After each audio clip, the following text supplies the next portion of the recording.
Hello and welcome back to Dr. Polyglot's English podcast. Today, I have a very special guest, someone who is quite literally the most important person in my life. He is my husband, my partner in crime, and today, my interviewee. Please welcome to the podcast, honey. Say hi. Thank you. Always a pleasure to be here. Though I have to say, you make it sound very official, like I haven't been sitting on this armchair for the past 10 years. You are a guest today. You don't usually get a microphone, do you? That is actually a fair point. See? Everyone, my husband just got back from a business trip to Hawaii, and I have been absolutely dying to hear all the details because basically what I got from him while he was away was 3 emojis. 3 for 4 days. A palm tree, a briefcase, and a tired face. Those emojis were very descriptive. That was a full trip report right there. It was not a trip report. Okay, so let's start from the very beginning. How did this whole thing come together? I didn't have much notice. I think I found out about 2.5 weeks before. My manager sent me the full itinerary, the whole schedule, day by day. And I looked at it and thought, okay, this is a lot. Like it was packed. Back-to-back stuff from Monday morning all the way through Thursday afternoon. Mm-hmm. So there was no wiggle room in that itinerary at all? Barely any. But I mean, that's kind of the nature of these conferences, right? They really do try to squeeze everything in. There were meetings, sessions, networking dinners. So I just kind of accepted it and started getting my stuff together. Right. And what about the flights? Because I remember you left late in the evening. Yeah, so the company booked me on a red-eye flight, which, for anyone who doesn't know, is basically a flight that departs at night and arrives early in the morning. The idea is you sleep on the plane and you land ready to go. That's the idea, anyway. And did you get to sleep on the plane? Absolutely not. Half an hour at most. Oh, no. And was that a direct flight, or did you have a stop somewhere? There was a layover in Los Angeles, about an hour and 40 minutes, which is honestly a pretty comfortable amount of time, enough to grab a coffee, stretch your legs, find your gate. It wasn't stressful or anything. The Los Angeles airport is actually really nice. Oh, yeah, I've been to Los Angeles. It's great. Okay, so you finally land in Hawaii. What was the plan for getting around? Did they rent you a car? Actually, the company had arranged ground transportation for most of the trip, so there was a shuttle service that picked people up at the airport and took us straight to the hotel, which was really convenient, and the hotel was right next to the conference center. Honestly, that was great. You do not want to be driving around and trying to park. Oh, that makes total sense. So what was the hotel like? Because I know the accommodation can really make or break a work trip. The hotel was really nice. A funny story, actually. When I got to the front desk to check in, I pulled up my email to give them my confirmation number. And I could not find the email. I was scrolling and scrolling, and the person at the desk was just looking at me. Oh, no. Don't tell me. It had gone to my spam folder. My booking confirmation, the one with my confirmation number and everything, was just sitting in spam for 2 weeks. I finally found it, gave them the number, and everything was fine. But for about 90 seconds, I genuinely thought I had no room. Ha, the spam folder. That is such a classic. Okay, I need to remember that. Always check spam for anything important. All right, so once you were actually checked in and settled, what was the first day of the conference like? So Monday was sort of the warm-up day. There was a welcome reception in the evening at the main venue, huge ceilings, great lighting, very impressive. And then from Tuesday onward, it was all at the conference center. What was the conference actually like day to day? So every morning, they distribute the agenda for the day.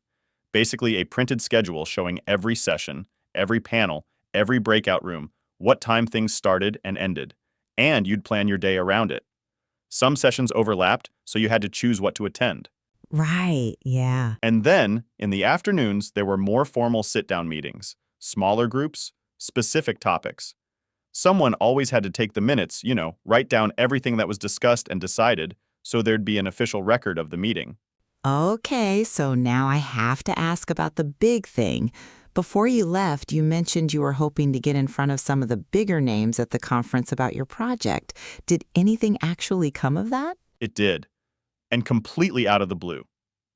So Wednesday afternoon, I'm at the coffee station outside the main hall, just grabbing a refill between sessions, trying to decompress for 5 minutes. And I turn around, and standing right next to me is a senior partner at one of the investment firms we've been trying to get in front of for months. And he looks over and just goes, "So what are you working on these days?" And I thought, this is it. This is the moment. So I just went for it. Gave him my elevator pitch right there at the coffee station. Wait, right there at the coffee station, just like that, completely out of nowhere? And were you nervous? Terrified. Completely. But here's the thing. I had been running through that pitch every night for a week, just in case the right moment came up. So when it actually did, something clicked, and I just went for it. Kept it tight. Kept it clear. Hit all the key points. And he asked for my card and gave me his. That's always a good sign. I'm so proud of you. Seriously, that's great.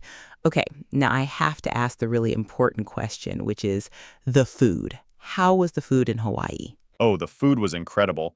Like genuinely some of the best I've had in a long time. The conference had catered lunches every day, and the dinners out were just amazing. Tacos, sushi, a Korean barbecue place. Okay, I'm a little jealous. What about the whole money side of things? Did the company cover everything, or did you have to pay out of pocket for stuff? So it was a bit of both. The company covered the flights and the accommodation directly. But for day-to-day stuff, breakfast, coffee, the occasional snack, a cab here and there, they gave me a per diem. Basically a fixed daily allowance for those kinds of expenses. It was pretty reasonable. Right. So within that per diem, you could spend what you needed, and anything beyond that. Comes out of your own pocket. Exactly. On top of that, there were a few work-related expenses that went above the daily limit, like one of the dinners that I put on the company card, which I then have to put in an expense report. You need to do that. Don't wait too long. Don't companies usually have a deadline for submitting expense reports? Yeah, usually 30 days. And look, I kept all my receipts. Well, almost all. There was one lunch I just grabbed on the run and didn't think to ask for a receipt. And of course, that's always the one that comes back to bite you, because you can't get reimbursement for something you can't document.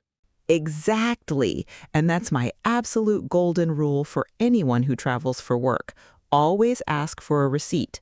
In the business world, if there's no receipt, it's like the expense never happened.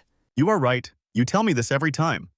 And just to clarify for anyone who might not be familiar, when you submit that expense report, the company reviews it and then pays you back, right? That's the reimbursement process. Exactly. You submit the report with all your documented expenses, they approve it, and then you get reimbursed, usually directly to your bank account within a week or two.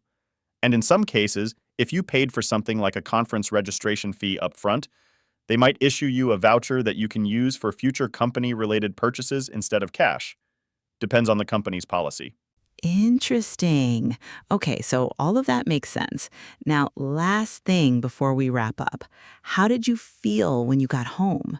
Because you walked through that door looking, I'm going to be honest, you looked like a zombie. And I felt that way. The jet lag hit me hard. I mean, there's a big time difference between Hawaii and New York, and combined with the red eye on the way there and just not sleeping well all week, by the time I landed back, my body had absolutely no idea what time it was. I walked in, sat on the couch, and I think I was asleep in about 4 minutes. 3 minutes, actually. I timed it. Even better, see? Efficient. Huh, very efficient. Okay, but honestly, overall, was it a good trip? Was it worth it? Yeah, it was okay. I mean, it was exhausting. I won't pretend otherwise. But I made some really solid connections. The elevator pitch went better than I expected, and I came back with a lot of good ideas and energy for the next few months. All right. Well, thank you so much to my wonderful husband for joining us today and giving us the full debrief, even though I basically had to lure him here with the promise of coffee. The coffee is very good, to be fair. Glad to be here. Or glad to be on my armchair. Yes, at home finally. And that is a wrap on today's episode of Dr. Polyglot's English Podcast. Thank you all so much for spending some time with us. We'll be back very soon with more conversations, more stories, and probably more moments where my husband says something that makes me laugh. Take care of yourselves, keep listening, and keep talking. Bye, everyone. I hope my experience can be useful to those of you traveling for business.